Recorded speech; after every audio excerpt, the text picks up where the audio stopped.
Law की details या technical चीज़ें तो इतनी ज़्यादा नहीं पता। हमें सिर्फ ये पता है कि हम इसलिए पेश किए जाते हैं कि हम उनसे मांग रहे हैं कि हमारी बेल कंफर्म कर दें। तो हर दफ़ा जब हम आते हैं, अब हम साल तो हमें हो गया आते हुए, 1.25 साल से ये केस चल रहा है, तो आम तौर पे जो इन्वेस्टिगेशन ऑफिसर होता है वो मौजूद नहीं होते या कोई वजह से हाई कोर्ट में होते हैं। कई दफ़ा उनके घर में कोई मसला हो जाता है तो इन्वेस्टिगेशन ऑफिसर पेश नहीं होता। क्योंकि वो पेश नहीं होता, कोई 200-250 लोग यहाँ आकर घरों को चले जाते हैं, इंसाफ नहीं मिलता और जज साहब कुछ कर नहीं सकते इन्वेस्टिगेशन ऑफिसर के दलाइल के बगैर। लेकिन आज सबसे अच्छा था, आज ये कहा वो पुलिस वालों ने कि आज इन्वेस्टिगेशन ऑफिसर इसलिए नहीं पेश हो सका क्योंकि रात वो बहुत मेहनत कर रहा था ये केस तैयार करने के लिए, और वो क्योंकि रात बहुत लेट हो गया तो वो अभी तक इन्वेस्टिगेशन ऑफिसर सो रहे हैं। इस वक्त आप फिर ये प्लीज़ बता दें, पुलिस ने अभी जज को कहा है कि इन्वेस्टिगेशन ऑफिसर सो रहे हैं, इसलिए हम सारों को जो बेल के लिए यहाँ पेश हुए थे उनको आज बेल नहीं मिल सकती। तो हमने जज साहब को ये भी कहा कि या तो वो इन्वेस्टिगेशन ऑफिसर के ऊपर कोई डेडलाइन डालें या तारीख रखें कि इस दिन तक वो ना पेश हुआ या उसने अपनी इन्वेस्टिगेशन ना पेश की तो वो उसको या सस्पेंड करें। मुझे नहीं पता लॉ क्या कहता है, लेकिन आखिरकार उसकी भी तो कोई पेशी होनी चाहिए, उसकी भी तो कोई सज़ा होनी चाहिए कि वो अपना काम ठीक से नहीं कर रहा। टैक्स पेयर उसको पैसे दे रहा है कि आपका इन्वेस्टिगेशन करे, जज के सामने पेश हो। तो अगर वो टैक्स पेयर के पैसे के ऊपर चल रहा है तो उसको अपना काम करना चाहिए, और अगर नहीं कर सकता तो उसको या तो नौकरी से निकाल देना चाहिए, या जज साहब को हमने कहा या उसको जेल भेज दें या हमें जेल भेज दें। क्योंकि जज साहब ने पूछा कि क्या आपका ख्याल है मैं यहाँ इंसाफ देने आया हूँ, ये स्टेट में बैठा है आपको जेल में भेजे। मैं कहा लेकिन हम क्यों सारे ये उम्मीद लगा के बैठे हैं कि हम 250 लोगों को आपने जेल में डालने के लिए आए हैं। तो लेकिन हम तैयार हैं, आप बस इन्वेस्टिगेशन मुकम्मल करें और जो आप फ़ैसला करना चाहते हैं हमें कबूल है।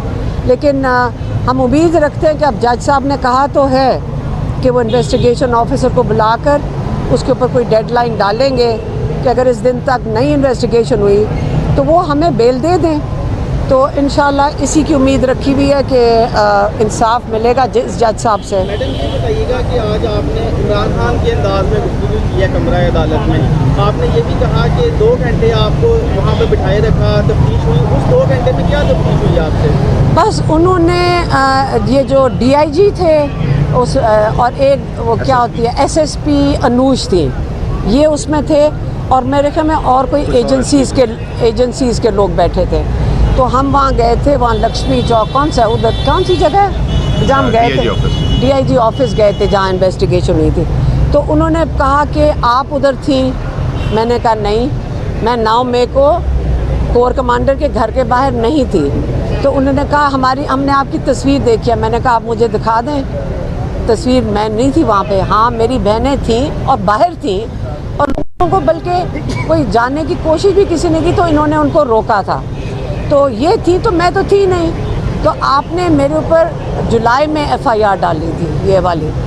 तो बस उन्होंने ये 2 सवाल पूछे और मैंने कहा कोई और सवाल है तो आप हमारे से पूछ लें। उन्होंने पूछा भी कुछ और नहीं, और उन्होंने कहा कि आप अपना फ़ोन नंबर दे दें, DIG ने कहा। मैंने कहा आपने हमारे माशाल्लाह सारे फ़ोन टैप किए हुए हैं, तो ये कैसे हो सकता है आपके पास हमारा फ़ोन नंबर ना हो, लेकिन अगर आप कहते हैं तो हम आपको अपना फ़ोन नंबर दे देते हैं। तो उस पर वो मुस्कराए थे, और बस ये टोटल इन्वेस्टिगेशन थी। मैम ये बताइएगा कि आप लोग कहते हैं कि आपके ऊपर झूठे मुकदमात बनाए गए हैं। शहजाद अकबर साहब ने अपने एक इंटरव्यू में खुद एडमिट किया है कि PTI के दौर में नून लीग के लोगों के ऊपर झूठे मुकदमात बनाए गए। क्या आप समझ नहीं है कि PTI के उस पर माफ़ी मांगनी चाहिए? कौन से झूठे मुकदमे? शहजाद अकबर साहब ने कहा है कि PTI के दौर में नून लीग के लोगों के ऊपर झूठे मुकदमात बनाए गए। शायद खान अब्बासी को उन्होंने शायद वो जवाब देंगे। मुझे तो नहीं पता किस चीज़ की बात कर रहे हैं। मैं सिर्फ ये कह सकती हूँ कि ये इस वक्त हमारा इम्तिहान नहीं है, ये इम्तिहान तो हमारी जजेस का है, हमारी इन्वेस्टिगेशन जो के जो पुलिस वाले हैं, ये इनका इम्तिहान तो इन्हीं का ही है। हमें इसकी आदत नहीं डालनी चाहिए कि अवाम को इंसाफ नहीं मिलेगा। हम हमेशा इनकी इज़्ज़त करते हैं। हमने आज तक कभी किसी जज की, किसी पुलिस वालों की, हम कभी नहीं उनकी तौहीन नहीं करते, क्योंकि हमें आखिरकार उम्मीद तो है ना कि इंसाफ मिलेगा। तो इंशाअल्लाह देखिए, एक होता है मुकदमा बनाना, एक होता है उसको चलाना। अब 1.5 साल से इनके ऊपर भी बड़ी मजबूरी है, पुलिस वालों पे ये चलाने की कोशिश कर रहे हैं। वो कहते हैं हमें ऊपर से ऑर्डर आते हैं। तो इंशाअल्लाह ये सिस्टम ख़त्म होना चाहिए। मैडम ये बताइएगा कि इमरान खान के केसेस का 10 जुलाई तक इद्दत केस का फैसला होना है। 12 जुलाई तक। तो क्या आपको लगता है कि 12 जुलाई तक ये फैसला हो जाएगा? क्योंकि हाफिज मानका ने अब इस्लामाबाद हाईकोर्ट से रजू कर लिया है। एक तो ये मैं बता दूं, इद्दत का आपको पता है कोई केस नहीं है, लेकिन हालात देखें कितने इनके लिए ख़राब हो चुके हैं कि इद्दत जैसे केस को जो पूरी दुनिया देख रही है, उसको उनको घसीटना पड़ रहा है जब तक अलकादिर में सज़ा ना दे दें। क्योंकि असली मकसद केस नहीं है, ये केसेस में कुछ नहीं है।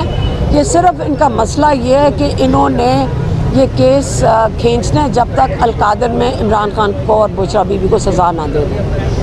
Thank you.